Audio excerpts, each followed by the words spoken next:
Hindi raw dapat lagyan ng kondisyon ang pakikipag-ayos o reconciliation ayon kay Pangulong Bongbong Marcos. Sagot yan ng Pangulo kasunod ng sinabi ni Senador Bongo na posible lang na magkaayos ang Pangulo at mga Duterte kung mapapauwi sa Pilipinas si dating Pangulong Rodrigo Duterte. Sumagot din si Pangulong Marcos sa mga pumupuna sa programa ng pamahalaan na 20 pesos kada kilong bigas. Hindi raw ito basta pagpapapogi lang. Narito ang aking unang balita. That's not how reconciliation works.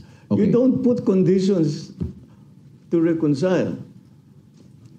If you're sincere, you want to reconcile, that's it. Matapos sabihin ni Pangulong Bongbong Marcos noong nakaraang linggo na bukas sa makipag-ayos sa pamilya Duterte, sumagot si Senador Bongo na kilalang kaalyado ng mga Duterte na posible ito kung mapapauwi ng Pangulo sa Pilipinas si dating Pangulong Rodrigo Duterte na ngayon nakakulong sa International Criminal Court sa The Hague, Netherlands. Ako po'y nakikiusap, kung sincere ka, ibalik mo muna si Tatay Digong dito. Kung kaya mo ipadala ng 14 na oras si Tatay Digong, kaya mo rin ipauwi rito sa lalong madaling panahon. Sagot ng Pangulo sa isang press conference habang siya nasa Malaysia para sa ASEAN Summit, hindi dapat magtakda ng kondisyon para sa reconciliation. That's not even a negotiation.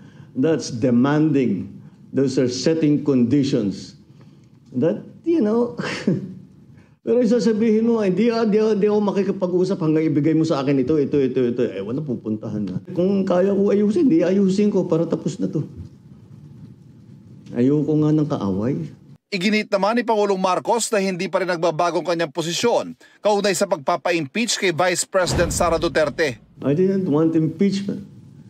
Lahat ng kakampi ko sa Kongreso hindi nag-file ng impeachment complaint.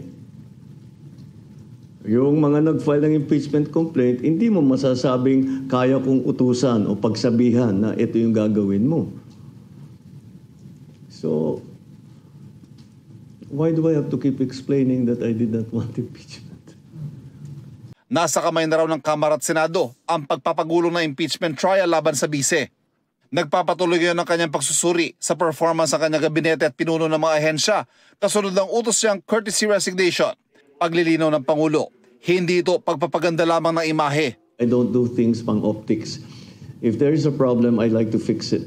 So expect us to be doing a rigorous performance review, not only at the cabinet level, but even deeper. Sagot naman niya sa puna ng mga kritikong siya na lang dapat ang magbitiw sa pwesto. I will resign. Yeah, that's what they want.